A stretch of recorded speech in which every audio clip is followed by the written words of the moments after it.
Good afternoon, everybody, and thank you for joining the latest coronavirus press conference. Yesterday afternoon, I was briefed on the latest data that shows the virus spreading more rapidly in London, the southeast and the east of England than would be expected, given the tough restrictions that are already in place. And I also received an explanation for why the virus is spreading more rapidly in these areas.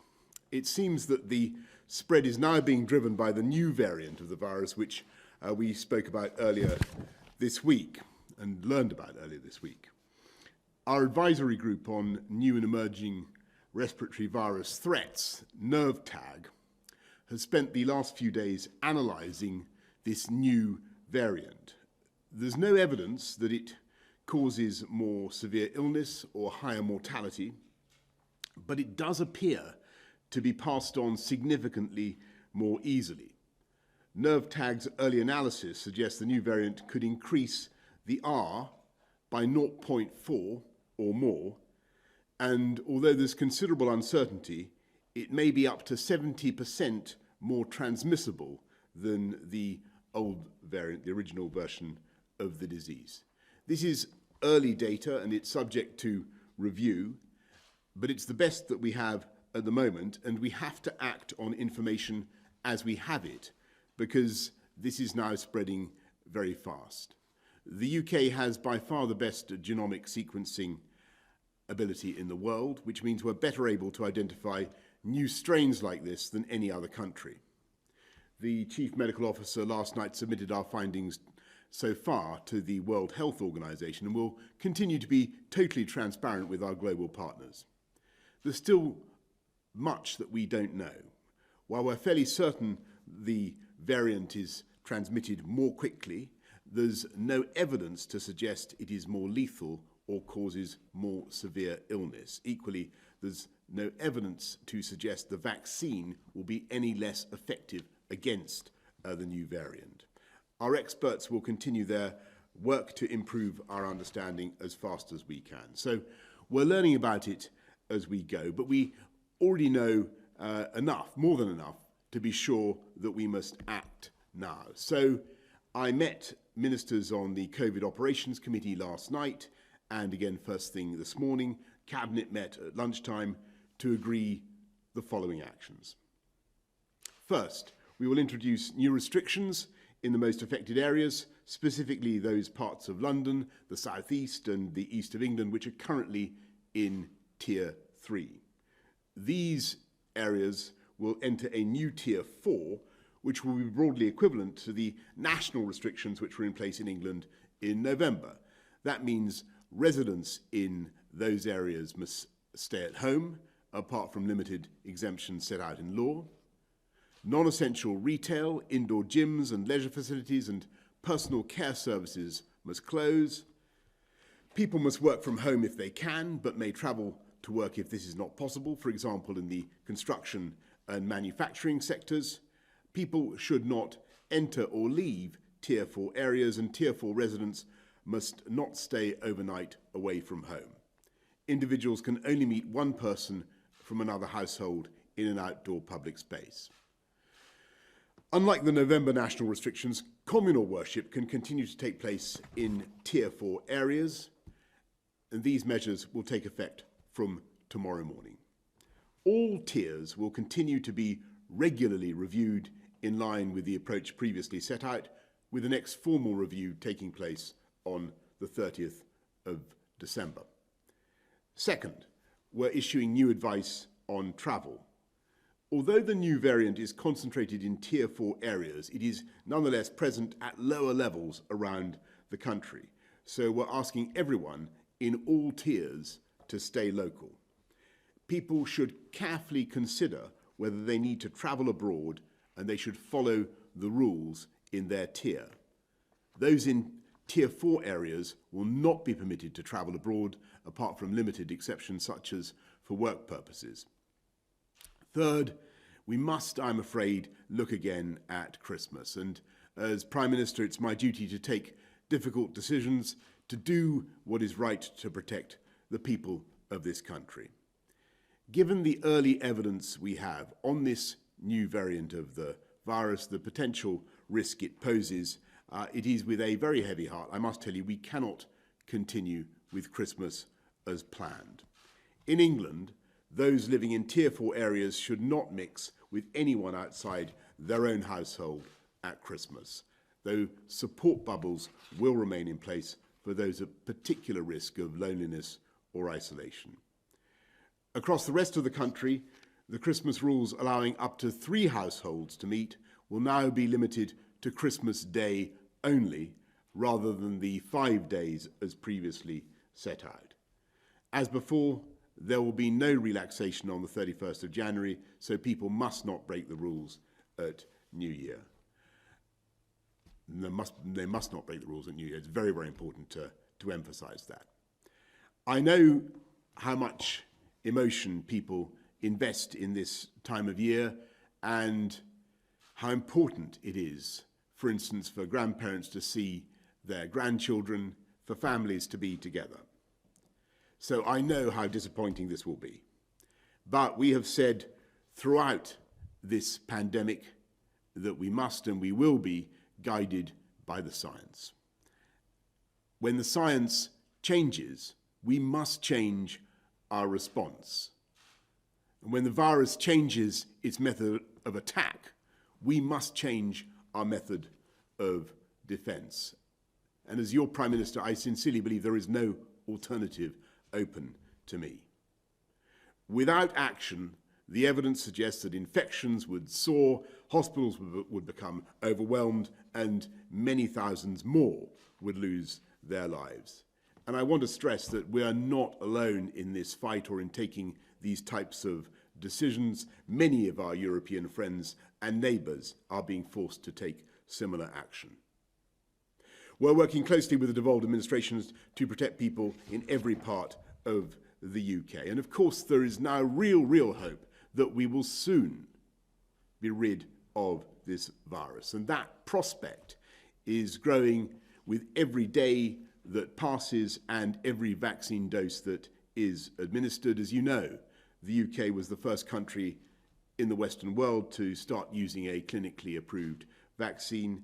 And so please, if the NHS contacts you, then get your vaccine and join the 350,000 people across the UK who have already had their first dose.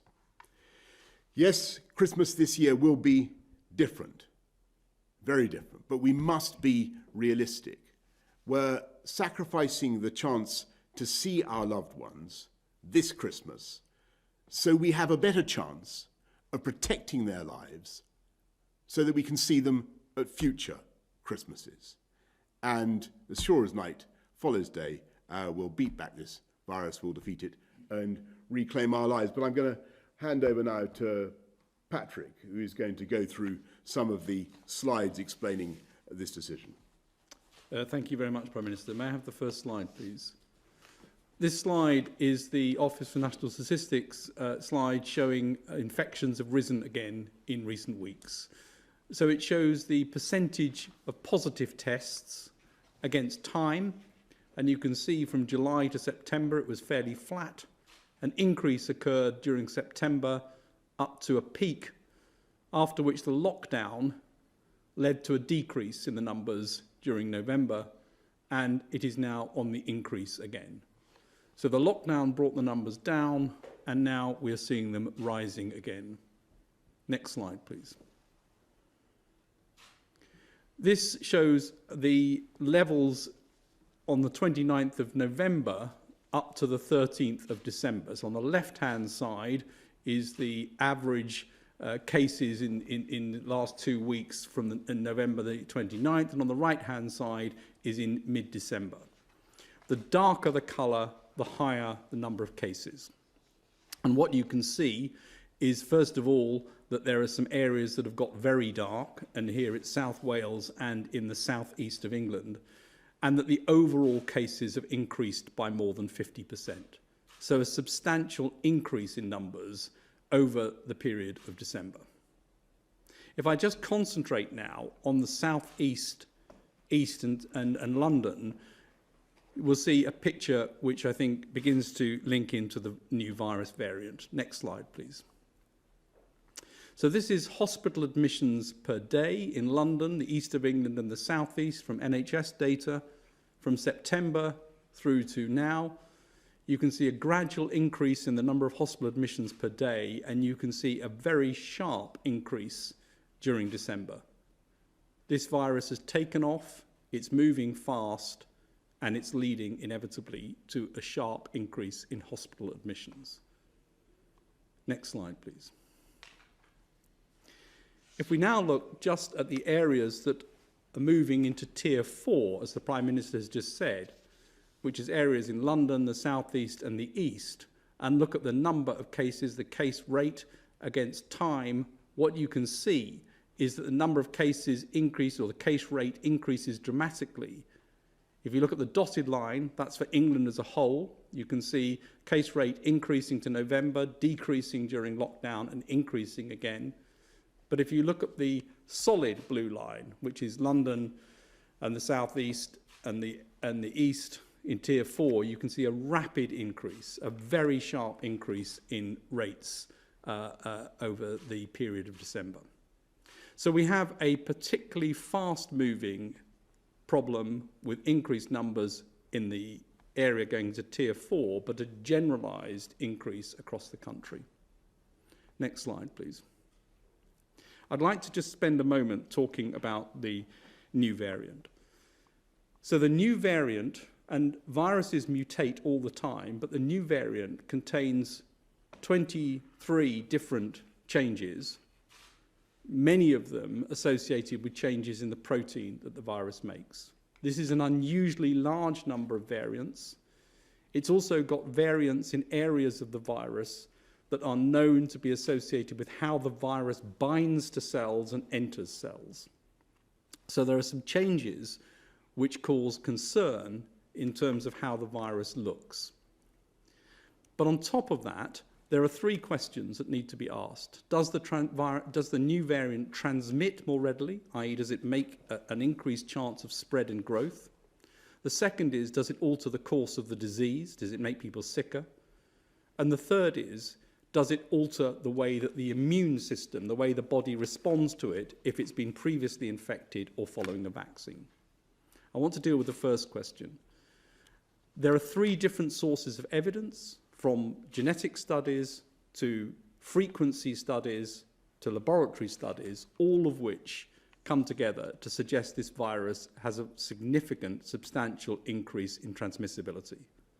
And this is also highlighted in this graph, which shows the proportion of all the cases that were due to the new variant. So the new variant was first thought to have occurred sometime in mid-September in London or Kent, and by the middle of November, about 28% or so of the cases in London and the South East, and slightly lower in the east of England, were due to the new variant. So it had grown rapidly. By the week commencing the 9th of December, these figures were much higher. So in London, over 60% of all the cases were the new variant. So what this tells us is that this new variant not only moves fast, it is increased in terms of its ability to transmit, but it is becoming the dominant variant. It is beating all the others in terms of transmission. So this virus transmits and spreads fast.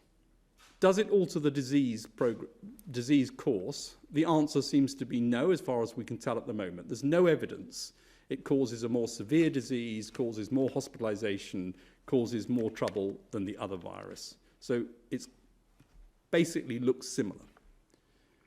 Does it alter the immune response, or is the immune response less able to recognize it? There are theoretical reasons to suspect that some of the changes might alter some of the immune responses, but there's nothing that's been seen to suggest that's the case.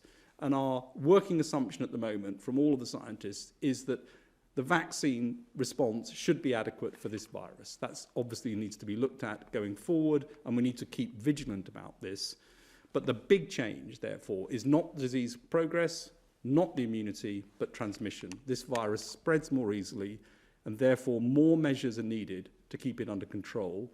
We absolutely need to stick to the basics, of making sure that we reduce our contacts, reduce the ability for this virus to spread, and that's the reason that tougher measures are required to keep this variant under control.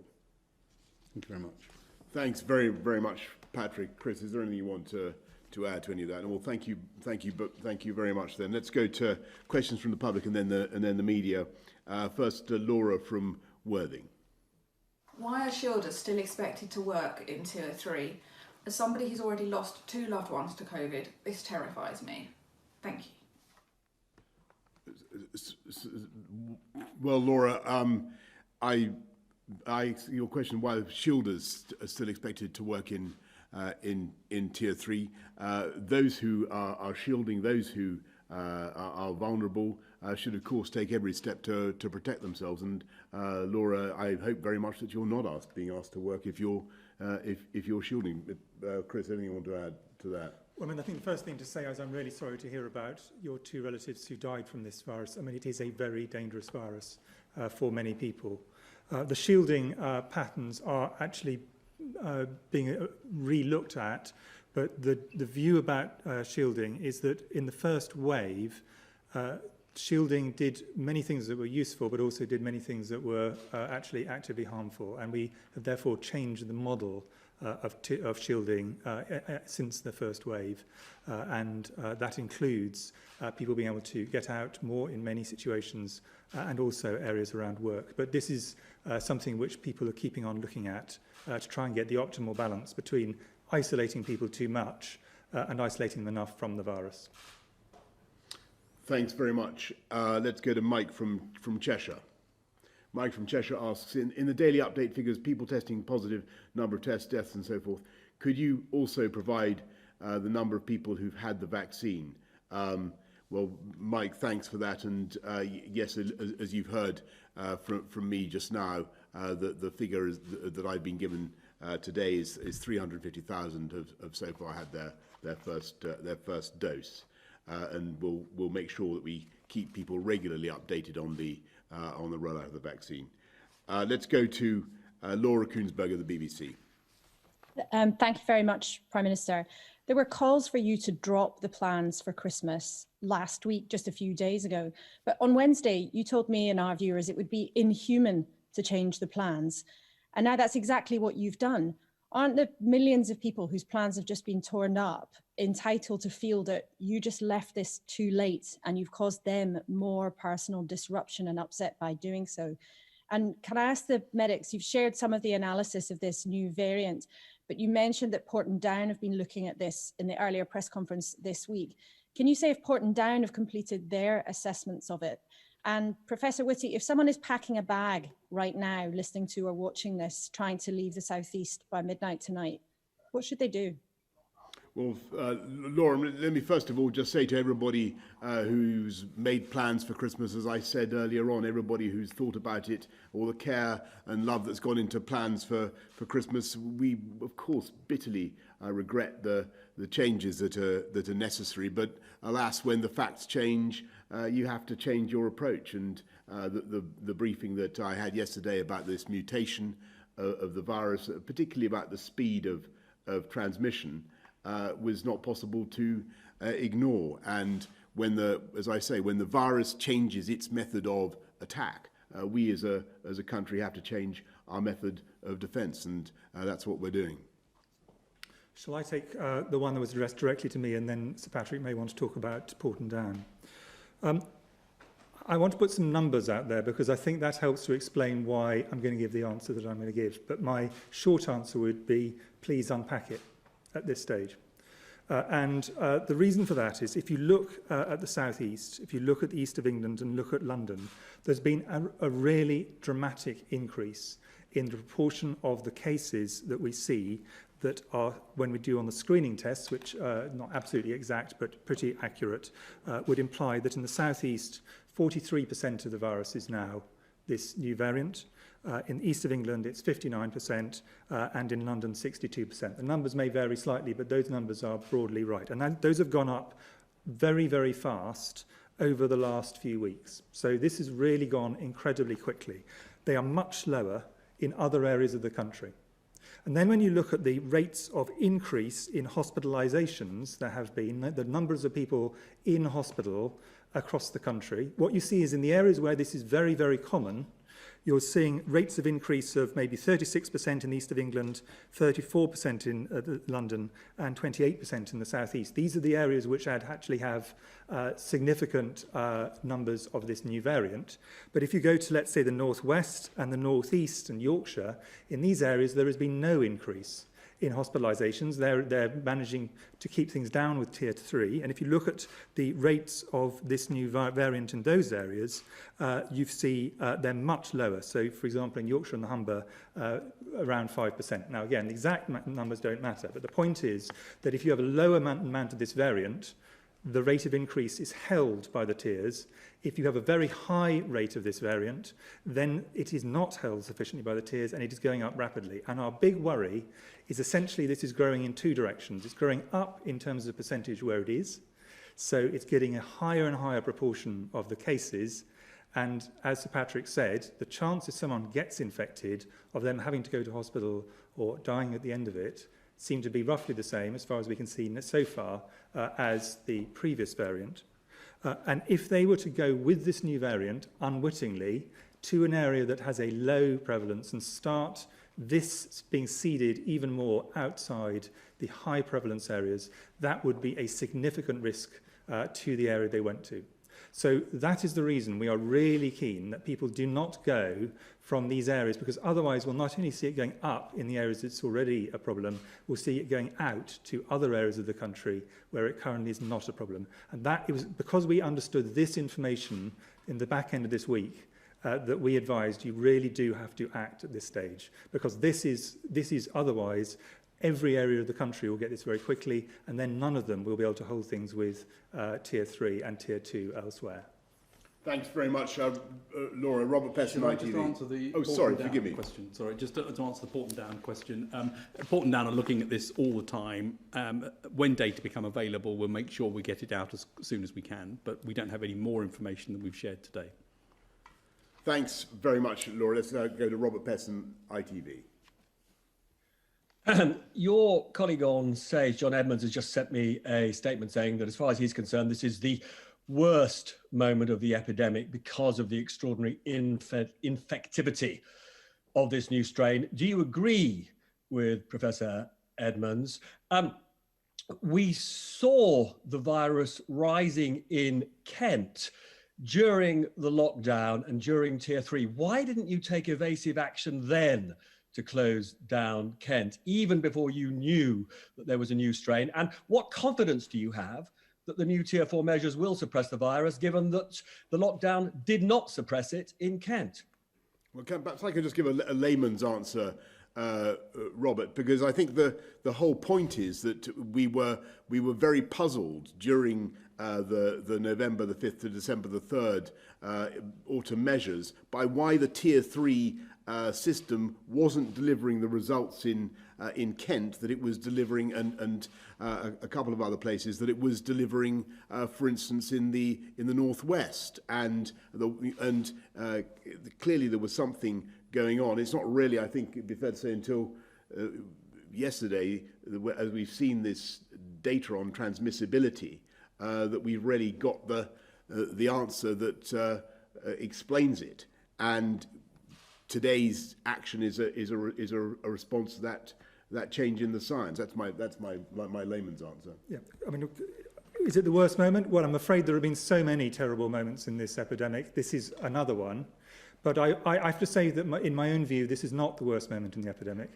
And the reason for that is, although this virus is more transmissible, and we must do everything we can, which is what the Prime Minister has announced, to keep it as constrained as possible, keep it down as much as possible so it does not spread, we do have medical countermeasures. We have a vaccine already being rolled out, as the Prime Minister said, and therefore there is a prospect relatively in the sort of medium-term future where things could be quite a lot better. And if you think back to the dark days at the end of March and April, not only were the numbers going up incredibly fast, mortality was actually higher than now because medical treatment has got better, but we had no vaccines on the horizon. They were in the far horizon. So I think this is a situation which is going to make things a lot worse. There are some really optimistic things if you look once we get the vaccine out, assuming that the vaccine works against this, which I think at the moment is our working assumption. And that is, we really must hold the line. And my view, and Patrick will want to add to this, is what we must absolutely do is slow this down absolutely as much as possible. And if we can take it down from a doubling time of every 7 days, which it is in many areas, which is really fast if you think about that compounding up, and pull it right out, even if we don't manage to put it all the way down, and we hope we will, at least then we're not going to have this skyrocketing number, we're not going to have the numbers spreading out across the country, and that will give us a chance to get the vaccine out and protect the most vulnerable people, so that if it does then escape, what we have is the barrier of the vaccine to help protect them. So I think, this is a bad moment. That's the reason the decisions have been taken by the Prime Minister and ministers, but there is at least this prospect in the future. Yeah, I agree with that. I mean, this is a horrible moment for sure. I think we should, though, thank that we've got the genetic sequencing consortium that's actually got onto this very fast and found an explanation of what was going on. I think that's really important that we've got that, and we'll continue to utilise that resource in the UK. And we know what needs to happen to try and slow this down. And it's the basic things. I mean, although this is complicated in many ways, in other ways, it's really simple.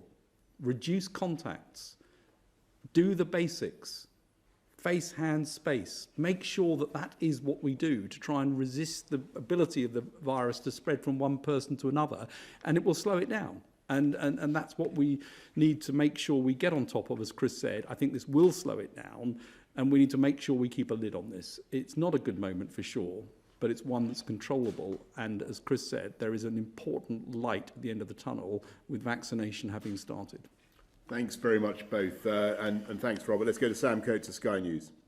Prime Minister, this decision will be upsetting for millions of people. So could you just speak directly to everyone suddenly now spending Christmas Day alone? What hope can you give them? And similarly, what's your message to people considering gambling and breaking the rules? And finally, how long realistically do you think everyone will have to stay in tier 4? Is there any chance it's in place until enough people have had a vaccine? And to the two scientists, is the new strain impervious to social distancing measures? Might the 2-metre rule and existing face coverings no longer be enough to protect people? Would you travel in a train carriage through Kent tonight? Well, thanks very much, Sam. Obviously, these measures, as I say, will be reviewed like all the others every 2 weeks, and there'll be a chance for Parliament to consider them, obviously, as long with all the other tiering questions at the end of January. Obviously, people should not break the rules. Obviously, people should follow the guidance. I hope very much that elderly or lonely people who are able to form bubbles, who have household bubbles, will have that consolation. That's clear from what we've said today. But I suppose what I would say to everybody who's now thinking of having a much reduced Christmas, of course, we bitterly regret that this is necessary this year. I know how much love and care and thought goes into preparations for Christmas. I suppose the message is, that this is the year to lift a glass to those who aren't there, in the knowledge that it's precisely because they aren't there to celebrate Christmas with you this year that we will have a better chance that they'll be there next year to celebrate Christmas with you. I suppose that would be my message, Sam, to the country. In terms of the social distancing, yes, social distancing does work. It doesn't work as a yes-no.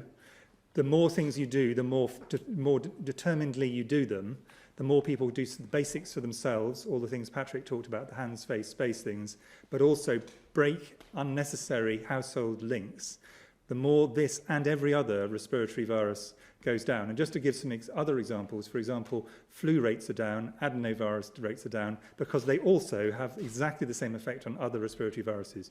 We do not think that the current measures will not work against this, but we're going to have to do a lot more in a sense to stand still. It's like you were cycling up a steep hill and now you've got the wind against you as well. You just have to do that much more to actually keep going. And that's really what we're going to have to do. But the actual tools themselves unfortunately remain the same tools.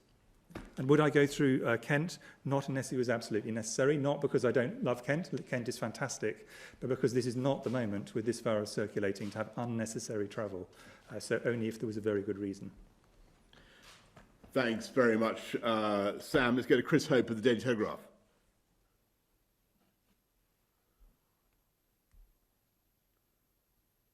Chris, you need to unmute, I think. We can see you. Can you hear me, Prime Minister? Yes, got you. Forgive me for that. How will this be policed, Prime Minister? Do you think police should be stopping people from travelling outside of a Tier 4? And do you advise police to knock on the door of households that break these rules on Christmas Day? And are these an admission that the tiers have failed? Are we back to essentially lockdown until March? And just for the scientists and medics, I wonder why Britain has got this one so bad, this variant so bad. Which other countries have it? And how did the new variant get here, please? Well, Chris, first of all, I think the police have done an amazing job of enforcement, light touch enforcement. They've handed out lots of FPNs, fifth penalty notices for breaches of the rules, but they've also helped to keep people overwhelmingly in line with what they need to do. And that's, I really thank the police, men and women up and down the country for what they're doing. I'm sure they'll continue to do it in the same way throughout this period. But I'm sure, above all, I think people will naturally want to do it themselves, as they've done throughout this crisis. The bulk of the population take this incredibly seriously, get it right, and they'll continue to do so.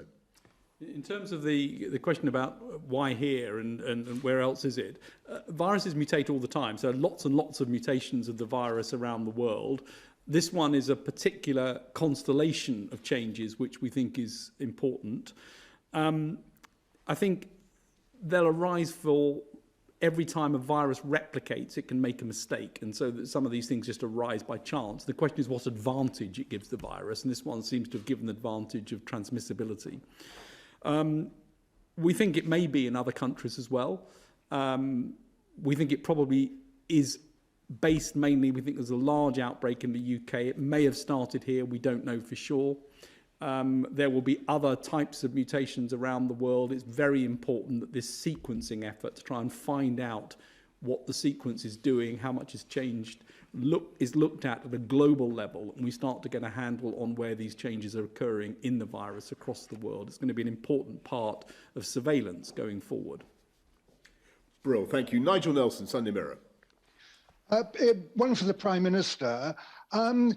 Given you were at least aware that there was a new variant of the virus out there as far back as November, do you now feel it was reckless to promise 5 days of Christmas against scientific advice? And if I may ask Chris Whitty a question, earlier in the week you were talking about keeping meetings at Christmas time short without specifying what short was. Can you say now for tiers 1, 2 and 3 whether that should be seeing Granny for a cup of tea for an hour, a 2-hour Christmas lunch, or 4 hours going to sleep over the telly? Well, no, Nigel. First of all, thank you very much. But we've always taken account of scientific advice, always tried to follow it. And that is what we're doing today, because the science is clearly changing and has changed in the sense that our understanding of this new virus, its transmissibility, has been radically shifted just in the last 24 hours. And certainly the understanding of the people before you here this afternoon. And we simply can't ignore that. And that's why we're taking these extra steps today to protect the country. In answer to the question you put to me, I mean, what I said, and I'm very happy to repeat it, is to the extent that you possibly can, keep it small, keep it short, keep it local, and remember the vulnerable are vulnerable. And that is still absolutely the message. So if you've got your grandmother, you really want to minimise the amount of contact. You want to keep it at a distance. You do want to have the shortest period you can, because what you really want is to get to the point when your grandmother has been vaccinated, ideally when you and people around you have been vaccinated, taking the risk right down. At that point, we're in a different place. But at this point in time, at this really, really critical and dangerous time, pre-vaccine but high transmission, I would repeat it: keep it small, keep it short, keep it local, and remember the vulnerable. And short should mean as short as you can manage with a reasonable social interaction. And I think one way to think about it is assume you could be infectious. I mean, it's not somebody else's issue, it's your own issue. You might be infectious, and that's the way that we have to behave at this moment. Assume you might be infectious.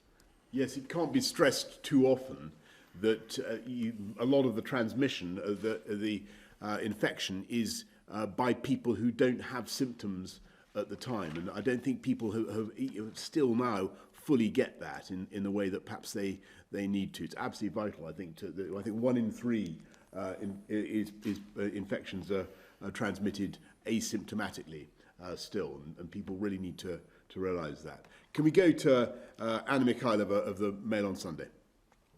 Prime Minister, you said earlier that when the facts change, you have to change your approach. But the facts 3 days ago were you knew about the new strain and you knew that infections were rising. And still you said it was too late to cancel Christmas. How do you expect people to follow the rules when they keep changing? And secondly, another question for you, Prime Minister, are you going to put any additional support in place for businesses and shops that are having to close now? Thanks, Anna. Well, on the facts of the science, I think we've tried to spell out this afternoon what has changed, and what has changed is the velocity of transmission, our understanding of how fast this disease is transmitted, and the susceptibility of people to getting it. As I say, NervTag thinks it's up to 70% more transmissible now than the old variant. We simply can't ignore that. That's data that's been in our possession now for a day or so. We have to act to protect the public. And obviously, Anna, we will do everything that we can, as usual, to look after business, to look after jobs and livelihoods throughout the pandemic. And we'll continue to do that with the loan scheme, with furloughing, which the Chancellor has now extended right the way through to the end of April. We'll continue to look after people. Businesses that are forced to close as a result of what's alas is happening, they will receive the protections that we have put in place, the loans, the grants that we've put in place, and we'll continue with all that. But I want to stress that this is still a race, and we still are doing our absolute level best to protect the public, whilst we know that the vaccine is arriving. And I'm very, very confident, more confident than ever, that we'll get that vaccine into a significant proportion of the population by the spring, and that things will be radically different for our country by Easter. I'm absolutely convinced of that. And although this is unquestionably a difficult moment in the campaign against this virus, in the struggle against this virus, those fundamental facts, that fundamental reason for optimism about the progress that we have made, that remains unchanged. Thank you all very much. Thank you.